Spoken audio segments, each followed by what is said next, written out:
महात्मा ज्योतिराव फुलेंच्या जयंतीला वाड्यात येणं, इथल्या दोन्ही पुतळ्यांना, महात्मा ज्योतिराव फुलेंचा पुतळा आणि सावित्रीबाई फुलेंचा पुतळा यांना हार घालणे, वंदन करणं, त्यांच्या ह्या वास्तूमध्ये बराच वेळ राहणं, असं कधी अनेक वर्ष करतो. यावर्षीचा संदर्भ असा आहे की महात्मा ज्योतिराव फुलेंच्या जन्मदिवसाला 200 वर्ष पूर्ण झाली.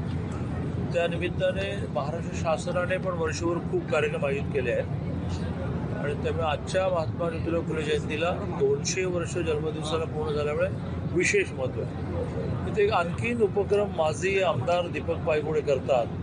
ते जवळजवळ दिवसभरामध्ये ह्या ठिकाणी दर्शनाला येणाऱ्या 1 लाख लोकांना मोफत मिसळ देतात. हाही उपक्रम असा 2-3 वर्षापूर्वी दीपक पायगुडेंची माझी चर्चा झाली की दिवसभर लोक येतात, त्यांना आपण काही दिलं पाहिजे. त्यातून हा उपक्रम सुरू झाला. विषय आला विचारांचा. महात्मा ज्योतिराव फुलेंच्या विचारावर समाज रचना, प्रामुख्याने सामाजिक परिवर्तन, त्याला काही पर्यायच नाही. त्याने प्रामुख्याने शिक्षणाचा, मुलींच्या शिक्षणाचा आग्रह धरला. म्हणून गेल्या वर्षीपासून महाराष्ट्र शासनाने 842 कोर्सेसची मुलींची फी, ट्युशन आणि एक्झाम ही दोन्ही माफ केली. त्यातून गेल्या वर्षी माझ्या माहितीप्रमाणे 53,000 मुलींची संख्या ही प्रोफेशनल कोर्सेसना वाढली. आर्ट्स अँड कॉमर्स कॉलेजला जवळजवळ न केवळ ऑफ फी असते. मुलींचं येणं कमी असतं ते पॉलिटेक्निक, इंजिनिअरिंग, मेडिकल, आर्किटेक्चर याला.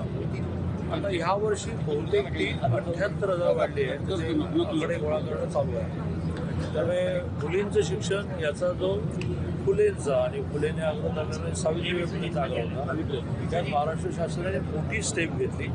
6,000 रुपये दरमहा, म्हणजे 10 महिन्याचे 60,000 रुपये निर्वाह भत्ता द्यायला सुरुवात केली.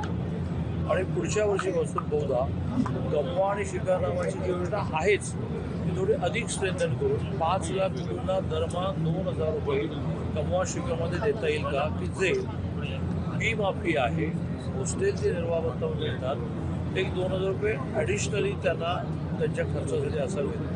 तो प्रयत्न झाला आहे योजना. ती सगळे म्हणून महाराष्ट्रामध्ये 40-50,000 असेल, ती थोडी स्ट्रेंथन करून 5 लाखापर्यंत करण्याचा प्रयत्न आहे. तर फुलेंचे विचार जात मानू नका, अंधश्रद्धा मानू नका, महिलांचं शिक्षण करा, या विषयावर महाराष्ट्र शासन अतिशय वेगाने वाटचाल करते. दादा हे सगळं खरं आहे, पण गेल्या 3 वर्षात एकही पुस्तक निघले नाही. पेपरला आले, जरा अभ्यास करायला सुरुवात करा. पेपरला आले, अभ्यास करा ना. पेपरला तर कसं छापता? काय काय आले? आम्ही दरवेळेला उठून तुमच्यावर आक्षेप घेत नाही, पण तुम्ही काही छापायचं नाही. मी तुम्हाला आता देवळणकरला फोन लाव, शासनाचा खुलासा काय खुलासा कशासाठी करायचा? तुम्ही काही छापायचं, रोज खुलासा करत बसायचं. असं कसं झालं? छापून आले ते खोटं आहे का? गेल्या वर्षी इथेच भुजबळाच्या उपस्थितीमध्ये एक नवीन ग्रंथाचं प्रकाशन झाला. जो ग्रंथ आम्ही भुजबळाची मागणी केली स्टेजवर, मी लगेच मान्य केली. 100 रुपये करा. 100 रुपये झाल्या सुरुवात. 100 रुपये इतक्या किमतीमध्ये इतका मोठा ग्रंथ मिळतो बघू म्हणून लोकांनी खरेदी केली. त्याच्यातून समजा किंवा मध्ये बुक फेस्टला आपला जो सरकारी स्टॉल लावतो तो सेल लागतो, तो फार सेल झाला. आता असं आहे की तुमचं प्रायव्हेट जरी प्रकाशन असलं तर एखादं पुस्तक छापायला काही वेळ लागतो की नाही, कळायलाही लागतं संपल्यावर. आता कळलं आहे, पण त्याची पण खातरजमा करतो की इतकी वाईट स्थिती आली आहे का. अदरवाईज सगळे प्रकाशन, सगळ्या समित्या आपण रिवाईव्ह करून घेतल्या. फुलेंचं चरित्र समिती, टिळकांचं चरित्र समिती, आंबेडकरांची चरित्र समिती, खूप चरित्र समित्या रेग्युलर बैठका होतात. नवीन काही लिहिलं गेलं तर ते छापण्याचा निर्णय होतो. अपुऱ्या माहितीच्या आधारे तुम्ही बातम्या देऊ नका आणि तुम्ही अपुऱ्या माहितीच्या आधारे दिलेल्या बातम्यांचं स्पष्टीकरण द्यायला मला वेळ नाही. खानोडीच्या शाळेचं आज उद्घाटन आहे.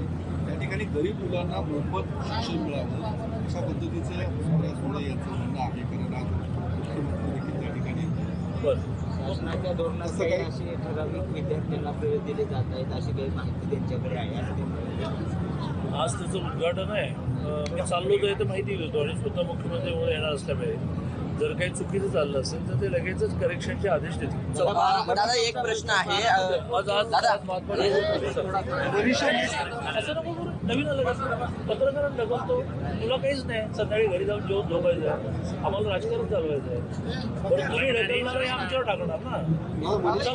आयुष्यभर महात्मा फुलेंनी खरं तर कर्मकांडाला विरोध केला, मात्र सध्याची आपण परिस्थिती पाहतोय की बुवाबाजी असेल किंवा अंधश्रद्धाला अनेक जण बळी पडतात. काय सांगतात? असं असं आहे की महाराष्ट्राचं पॉप्युलेशन किती 14 कोटी, देशाचं पॉप्युलेशन किती 142 कोटी, कर्मकांड करणारे किती, त्याच्यावर निष्कर्ष कसा काढतो? बरं, लोकशाही देऊन बसलात तुम्ही, ते चांगले आहे. याला प्रत्येकाला यज्ञ करण्याचा अधिकार आहे, प्रत्येकाला अभिषेक करण्याचा अधिकार आहे. कसा तो अधिकार तुम्ही म्हणजे कर्मकांड करतात ते त्यांना वाटतं म्हणून करतात. तो ती संख्या एवढीशी फार मोठा वर्ग असा आहे की जो विज्ञानावर आधारित जीवन जगतो. दादा, मनीषा म्हैसकरांनी एक मुलाखतीत एक